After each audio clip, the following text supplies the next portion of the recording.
সবাইকে আমি আমার শুভেচ্ছা ও নমস্কার জানাচ্ছি।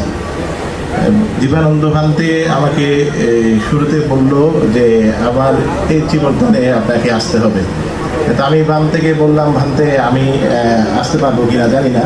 তখন উনি আমাকে সাথে সাথে বললেন, এটা আমার গুরু ভান্তে, আপনার গুরু ভান্তের প্রতিষ্ঠান, আপনি না আসলে কেমনে হবে। তা আমি আর তৃতীয় কোনো উত্তরে কোনো কথাই বলিনি। আমি ব্যাপারটা তখনই জেনেছিলাম যে ভান্তের এখানে একটা প্রতিষ্ঠান আছে। তো আসলে এটা খুব গর্বের বিষয় যে আমার ভান্তে, সভাপতি ভান্তে নিজে যেরকম কর্মদক্ষ এবং কর্মবীর, উনি উনার সুযোগ্য উত্তরসূরি তৈরি করে ফেলেছেন। আমি উনাদের ছোটকাল থেকেই আমি আমাদের বিহার অবস্থান করার সময়ও দেখেছি এবং অন্যান্য যারা ছিল তাদেরকেও আমি দেখেছি। তো আজকে এসে আমার এই কথাটা শোনার পর যে ভান্তে এখানে একটা প্রতিষ্ঠান করেছে, এটা আমার আগে জানা ছিল না। তো শোনার পরে আমি খুবই গর্ব অনুভব করছিলাম যে ভান্তের শিষ্যরা ভান্তের মতো হয়েছে। আমাদের ভান্তের প্রতি শিষ্যদের যে শ্রদ্ধা, আমি মনে করি উনার পরবর্তী জীবনে এটা দিক নির্দেশনা হিসাবে ওনারা নিয়ে যাবে এবং উনার নামটা সারা জীবন স্বর্ণাক্ষরে লিখে রাখার মতো ওনারা শিষ্য তৈরি করতে পেরেছেন। এটার জন্য আমার জীবানন্দ ভান্তের প্রতি অনেক শ্রদ্ধা ও কৃতজ্ঞতা জানাচ্ছি।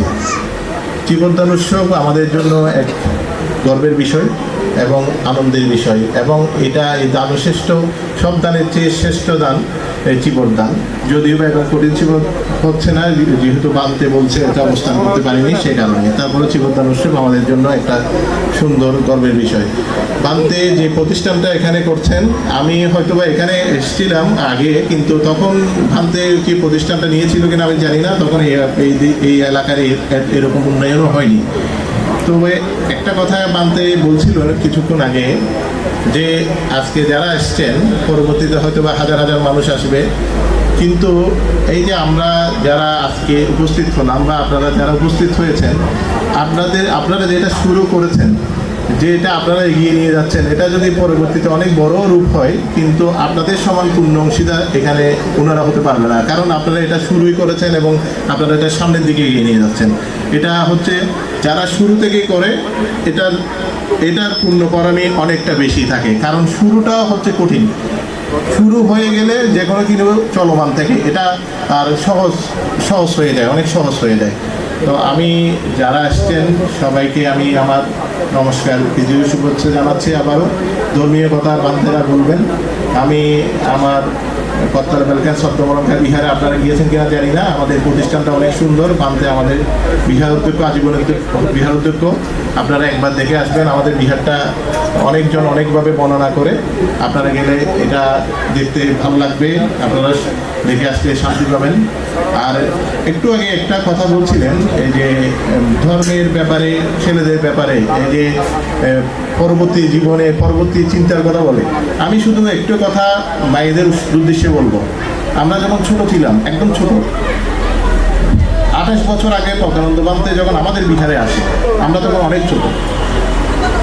আমাদের মা বাবারা বিহারের প্রতি আমাদের করেছে, সেজন্য আমরা এখনো পর্যন্ত বিহারের প্রতি দায়িত্বশীল। তা আপনাদের প্রতি আমার একটা অনুরোধ থাকবে,